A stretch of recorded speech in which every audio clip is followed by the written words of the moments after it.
Top Sport – pagrindinis Kauno Žalgirio rėmėjas. Top Sport – lažybos.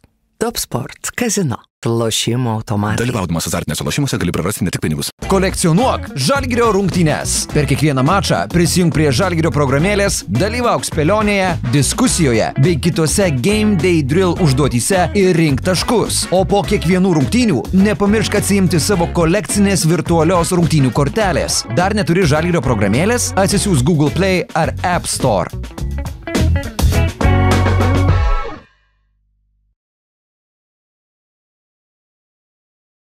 Sveiki, mėlyje Žalgiris Insider nariai, kurie stebite šią tinklalaidę ir sveiki visi tie, kurie stebi šią tinklalaidės dalį iki tol, kol ji užsivers ir ją visą nebent galėsite pamatyti tik Žalgiris Insider platformoje, tad raginame dabar tą padaryti ir tapti mūsų Žalgiris Insider nariais, bet kaip ten bebūtų, kaip ir skelbėme Žalgiris Insider platformoje, mūsų šios dienos svečias yra žmogus, kurio dar nespėjome pakalbinti savo tinklalaidžių studijoje, tad kuo greičiau bandom ištaisyti šitą neteisybę ir klaidą ir sveikinam Žalgirio individualių įgūdžių trenerį Renaldą Sibutį. Labas, Renaldai.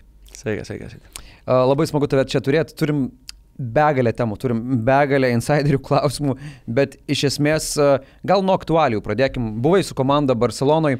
Galbūt ir ne pats smagiausias startas pokalbį, bet vis tiek matyti tą komandos žaidimą iš arti, tai tavo galva, kur Barcelona rado atsakymus į Žalgirio bandymą pasipriešinti tose rungtynėse ir kaip viską pavyko šeimininkam taip sutvarkyti? Na, pirmas dalykas turbūt, kas krito į akis, tai tikrai priėmė tokį taktinį sprendimą mūsų vieno pagrindinių žaidėjų, Francisco, prieš jį statyti didelį žmogų, Andersoną ir taip išmušinėti iš tos komforto zonos ir tikrai matėme pirmoji ypač pusė ir Francisco ganėtinai nelengva buvo su tuo tvarkytis. Vėlgi, pačiam kaip žaidėjui yra tekę ne kartą žaisti Barcelonoje, tikrai tokia įdomi atmosfera, senas Dome, tai toks, sakau, ir tas garsas toks ir... Iš tikrųjų, ten akustika kitokia. Jo, kitokia akustika. Iš tikrųjų, tas, kas yra žaidęs, tai tą tikrai supras. Kas nėra žaidęs ir tik tai gali įsivaizduoti, tai truputėlį viskas... bent jau garso atžvilgių, tai tikrai kitaip. Na, aišku, taip pat jautėsi ir Žalgirio fanų palaikymas. Vėlgi, kaip supratau, daug pasipiktinimo buvo, kad per daug ar ten Žalgirio fanų. Bet tai va, būtent, tu matei viską, ar ne gyvai? Aš nemačiau gyvai, aš tiesiog pajutau, kai jau mačiau, ta prasme, iš šone sėdėjo ir prezidentas Barcelonos klubo, tai kaip supratau, ten tie fanai reiškia nepasitenkinimą, kiek čia tiek daug Žalgirio aplinkų fanų ir kad ne tik tai viena ten kažkokia sekcija, bet visoje arenoje. Tai... Kodėl jie gali, o mes negalime? Mes ne, ir žodžiu, kaip čia mus dabar pertraukinėja mūsų dainas, tai aš bent jau taip supratau. Taip. Na, o grįžtant prie klausimo, tai sakau, turbūt tas vienas pagrindinių dalykų, kad neduoti įsižaisti Sisko ir taip išmušinėti iš gerų pozicijų. Vėlgi, metimai nesukrito, kurie galbūt, kaip sakoma, nulėmė tolimesnę eigą ir buvo tikrai sunkus vakaras pataikymo atžvilgių, tai ir man asmeniškai irgi buvo žiauriai sunku žiūrėti ir tikiu, kad visiems kitiem ir fanam, tai bet tie pagrindiniai dalykai, kad davė fiziškumą ir nuo pat pradžių ir tikrai turėdami labai didelį ūgį po krepšiu ir prieš Sisko Andersoną ilgos rankos fiziškas, žodžiu, išmušinėja iš tų tiesių linijų link krepšio, tai sakau, o dar kai metimai nekrenta, tai viskas atrodo padvigubėja. Mes dar būtinai, Renaldai, apie vieną temą smagiai paliesim, tai yra tavo tą neramų rungtynių žiūrėjimą, nes turiu savo istoriją su tavim susijusią patirtį, bet kalbant apie Andersoną, aš taip dabar bandau galvoj pragroti tas visas situacijas su kitom komandom. Ar tai buvo didžiausias, fiziškiausias kūnas, kuris šitam sezone statytas prieš Sisko, ar kažkas tau kitas šauna į galvą, nes iš to, ką pamačiau rungtynių metu, kai teko komentuoti, atrodo, velnės, kada kitą kartą buvo aukštesnis žaidėjas, fiziškesnis prieš Sisko. Prieš Villerbaną dar buvo, iš tikrųjų, jo, Villerbanas visi ten irgi ganėtinai ilgų galūnių, ilgos rankos ir atletiški, tai galvočiau, kad Villerbanas ir turbūt Barcelona Andersonas, tai įstrigo labiausiai. Nes dar ką Andersonas turėjo, aišku, akies testų ryškiau pamatyti negu mes per ekranus, tie jie visokie tokie mentaliniai žaidimukai, ar ne, treštokai. Vienu metu man atrodė, aš net transliacijai pasakiau, ar tik jis nesulojo, nes jis pataikė lėjimą, liepą ir sulojo, ar ne? Sulojo. Jo, tokio lygio žaidėjas. Jo, bet vėlgi tai yra dalis krepšinio aukščiausiame lygmenyje, kai žaidėjas pasitikė ir tiki tuo, ką daro ir tas, kaip aš sakau, gali trash talk daryti tada, kai tu deliverini, kai tu būtent. Jo, į savo trash talk atsakai žaidimu ir jisai, kaip aš sakau, mėgaujasi savo skirtomis misijomis, ką jis turi atlikti rungtynėse ir matosi, kad jam yra vis tiek pagrindinės užduotis gynybinės ir jis iš to gyvena, po to jis iš tai taip gauna energiją ir tas padeda ir puolime. Tai aš atsimenu ir ant savęs, kai žaidžiau lygiai tas pats, bent jau man tai gynyba buvo tas varikliukas ir kur tu nuo to užsikurdavai, taip, ir matėsi, kad jisai mėgaujasi, kad mūsų žaidėjams yra ganėtinai sudėtinga ir su to fiziškumu ir žodžiu, išmušinėjimu, taimingu ir visų kitų dalykų, tai jisai tuo mėgavosi ir jai taip perteikia energiją per žiūrovus, per save, per žiūrovus, komandos draugams ir tas atsiliepia. Aš manau, jam dar labai padėjo tie rungtynių pradžioje keli pataikyti metimai, kai tu, aišku, esi taip išreikštai gynybinis žaidėjas, bet tu pajauti ritmą puolime, tu supranti gerai, aš jau atsidariau, aš jau deliverinu vienoj pusėje, o dabar tęsiu savo darbus kitoje. Visiškai. Tada, kaip aš sakau, ir pasitikėjimas auga ir galų gale rezultatas rodo savo, tai nors tikrai turėjome ir neblogų keletą spurtų, bet vėlgi jų tas kietas žaidimas ir geras pataikymas ir trečiame kėlinyje tikrai neleido mum dar arčiau priartėti ir perimti tą kontrolę, kas iš tikrųjų kelis kartus turėjome tą galimybę. Ar tu tokį žaidėją kaip Andersoną, kuris, kaip sakoma, tontina kitus žaidėjus, juos išvedinėja iš kantrybės, ar tu esi matęs panašų žaidėją savo karjeroje, kai esi susidūręs su kažkuo, gal pats jautei tokį prie savęs, ar kas nors kyla iš prisiminimų? Daug tų žaidėjų iš tikrųjų, daug tokių žaidėjų ir Pete Michael buvo, ir Langfordas buvo, ir vėlgi, nežinau, tada, kai aš žaidžiau, visai gal būdavo atsirinkimai tų trešto toko, iš tikrųjų žinodavo tie, kurie yra labai jau, kaip Beverly, pavyzdžiui, irgi. Jo, irgi buvo, teko žaisti ne kartą ir labai panašaus bent jau to mentaliteto, kad trukdysiu žaisti, neduosiu žaisti. Visom priemonėm. Taip, visom priemonėm. Gal netokiam lygmenį, bet ir pats, kai jausdavau, kad yra galimybė kažkaip tai išvesti iš kantrybės ar iš žaidiminio ritmo, kažkur tekia gal ir pačiam tą panaudoti. Tai ką, tu kažką lepteldavai, kažką pasakydavai? Ką lepteldavai, ką atsakydavai, kad vis tiek turi už save pastovėti ir sakau, bet jau turi gerai jaustis, kad galėtum tą atlaikyti, nes jeigu ne, tai tas treštokas gali greitai apsisuka prieš tave. Tai jo, Langfordas vienas iš tų buvo žaidėjų, kur jau irgi geriau nei nervuoti, tai labai tokių, sakau, iš tų super žvaigždžių, tai ir tas pats amžinatelis Kobe Bryantas olimpinėse žaidynėse irgi Durantas buvo.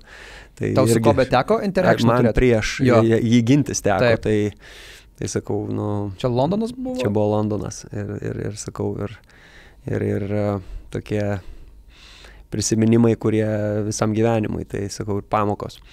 Tai O su Kobe buvo kažkoks apsikeitimas žodžių, replikų, ar tiesiog taip ramiai? Jisai, kas iš tikrųjų įstrigo, kad iš tos rinktinės jis buvo vienas tokių, kaip aš sakyčiau, taktiškiausių gal net, nors jisai iš tikrųjų, kiek ir tekę matyti ir girdėti, gal jau buvo vis tiek kaip aš sakau, į karjeros pabaigą. Taip, ir jo 4 metų iki karjeros pabaigos. Tai jis jau buvo toksai vis tiek tos rinktinės veidas, pavyzdys. Mes ten irgi nei ten kažkaip įžeidinėjom ar treštokinom, tiesiog stengiamės kiek įmanydami priešintis ir jie gerbė, taip, ir matėsi ir jautėsi, kad tikrai gerbė Lietuvos krepšinį ir sakau, mes tikrai netreštokinom, tai sakau, bet savo veiksmais, savo žodžiu, savo kontakto davimu, kur sakau, kur panaudoti fake, jab step, kur, sakau, bet su tokia jėga ir, sakau, pirma taka, ką aš prisimenu, tai atėjau ir greitas puolimas ir Kobe Bryantas atbėga su kamuoliu greitame puolime ir sustoja ant tritaškio ir aš čia jau žodžiu, iš tos situacijos, kad dengsiu jau tritaškė šoku, vėlgi ne į tą cilindrą, bet, ta prasme, iki cilindro dar jam tai, bet jisai taip gražiai tą tokį feiką ir su žodžiu, su pečiu man į krūtinę, tai būsti, bet jau duoda suprasti, kad, ta prasme, jau nebedaryk šitą. Viskas legalu, man bauda, įsimeta baudas. Ja. Bet, sakau, bet su tokia, kad net užgniaužia kvapą, sakau, ir aš, o žais nori, gal ir, sakau, ir keitimą gal reikėtų prašytis, bet gali būti, kad visai nebeišeisi.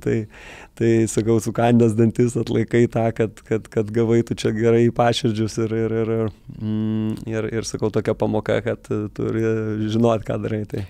Mes čia, kaip sakoma, į labai smagų triušio urvą nukeliavom nuo mūsų temos. Dar labai trumpai grįžtant prie tų rungtynių Barcelonoje, tas pats Dario Brizuela, jo iššovimas, kaip tu galvoji, kur gynyboje ties juo nepavyko Kauno Žalgiriui?